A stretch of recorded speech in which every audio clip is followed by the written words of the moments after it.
You ever just stop and think, why am I always the one trying? Like, really sit with that. Every text you send first, every apology you make even when you weren't wrong, every moment you twist yourself into something more understandable, more patient, more forgiving, just so someone doesn't leave. It's exhausting. But here's the catch. You don't even realize how hard you're chasing until you finally stop. Because chasing doesn't always look desperate. Sometimes it's hidden under effort. Sometimes it looks like being the bigger person. Sometimes it feels like being committed. But deep down, you know the truth. You're just afraid that if you don't chase, nothing will stay. You've been taught that silence means loss, that detachment means failure, that letting go means giving up. But what if that's exactly where peace begins? See, chasing drains you in ways you don't even notice. You lose time. You lose self-respect. You lose clarity. And worst of all, you lose the ability to even recognize what's meant for you because you're so busy chasing what isn't. And when you're stuck in that loop, you'll mistake any attention for love.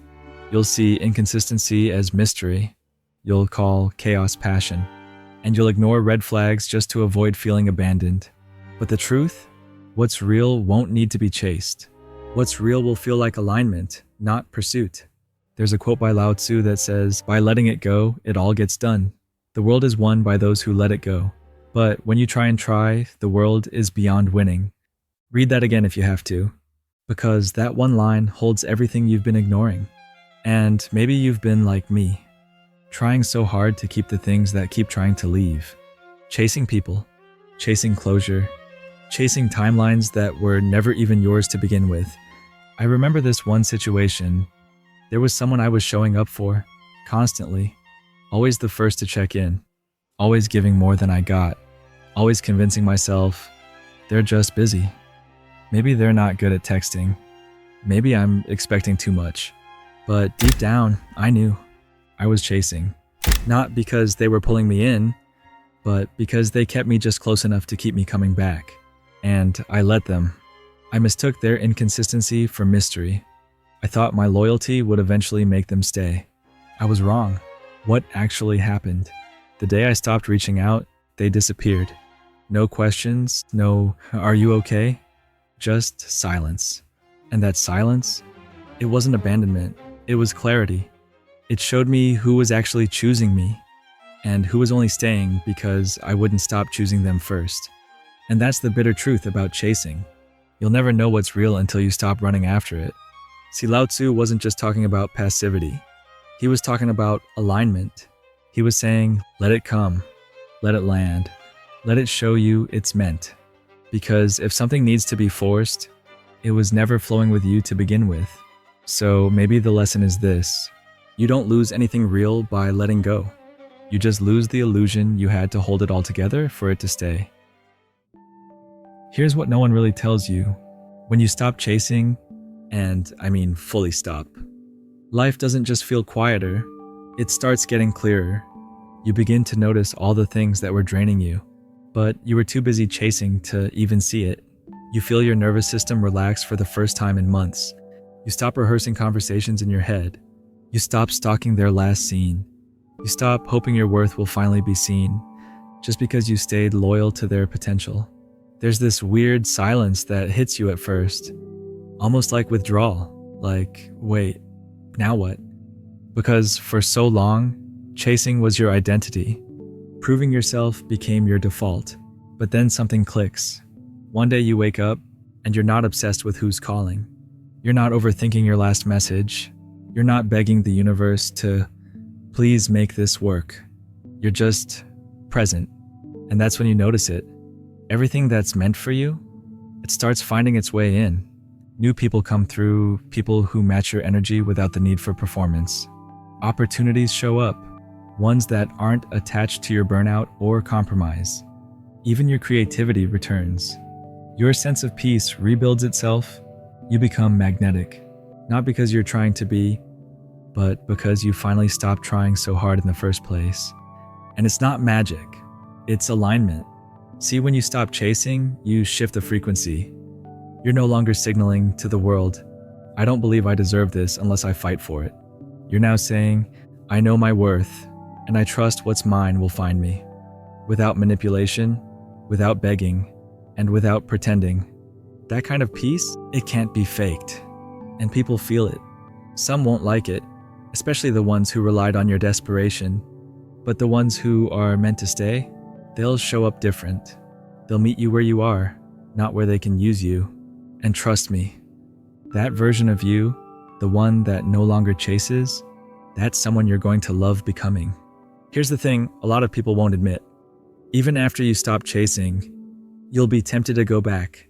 You'll heal just enough to feel strong again, and then suddenly you'll catch yourself scrolling their page, wondering if maybe they've finally changed. Maybe they miss you now. Maybe you should just check in. That's how it happens. It's not always loud. Sometimes it's a slow pull. A whisper in your mind that says, maybe just one more try. But hear me right now. That voice isn't your intuition. It's your wound talking. It's your old pattern saying, hey, being ignored was painful, but at least it was familiar. And that's dangerous, because familiarity isn't love. Repetition doesn't equal growth. You don't owe it to anyone to re-explain, to try harder, to prove you've changed, just to be treated like an option again. You've already seen who they were when they thought they had you for free. So don't go back there. Don't go chasing ghosts when you were finally learning to breathe again. That version of you, the one who kept chasing, apologizing, explaining, trying to be palatable just to be accepted, that version of you was never the real you. That was your survival mode. That was your please don't leave voice. But the real you, the you that stopped chasing, that's your truth. That's your power. So don't trade it in for temporary comfort. That always comes with a long-term cost. You've come too far to start dancing for breadcrumbs again. Because once you taste peace, real peace, not the kind that depends on someone else's mood, you won't want the chaos back.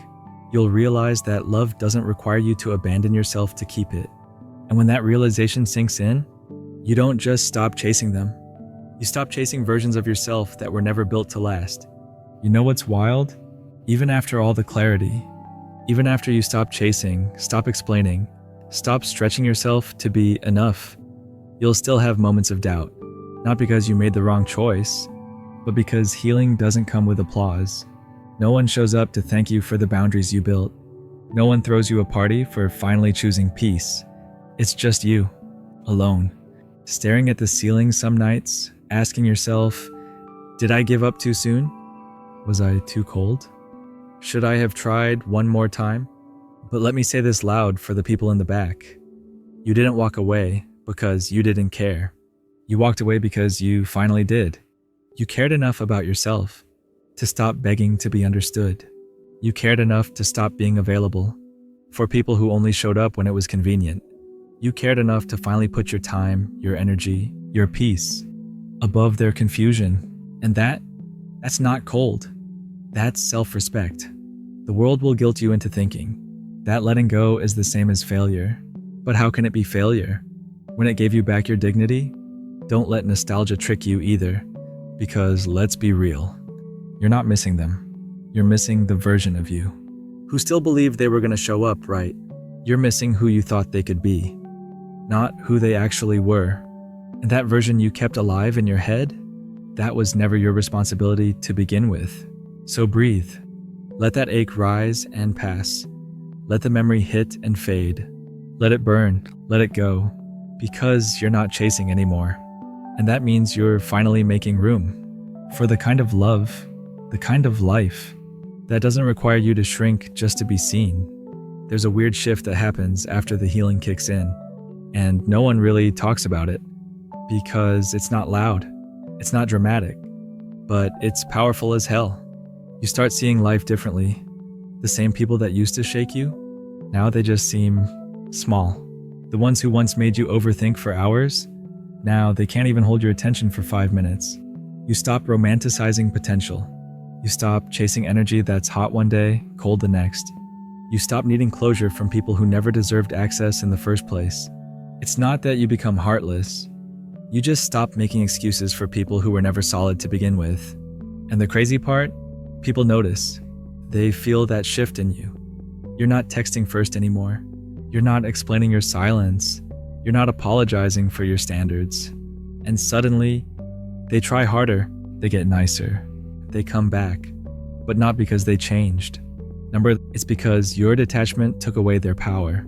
And that's the moment where a lot of people mess up. They think, okay, now they finally see my worth. But nah, they see your absence. They see the silence they used to count on isn't feeding their ego anymore. And that's not love. That's just someone craving their old control. So you stand tall. You stay rooted. You don't fall for the recycled charm or the late night guilt texts, because once you've tasted that version of yourself, that doesn't beg, doesn't chase, doesn't explain. You can't go back. You can't unfeel what it's like to finally breathe, to finally sleep without the weight of trying to be enough for someone else, to walk into a room and not scan it for signs you're being judged or misunderstood. You've outgrown it, all of it. And that version of you, that version moves different now. So here you are now, not the version of you that begs for understanding, not the one constantly explaining, apologizing, overthinking. You're just you now, unfiltered, unchased, unapologetically whole. That's the version of you that's finally dangerous. Not because you're out to hurt anyone, but because you're no longer available to be broken. You stop chasing.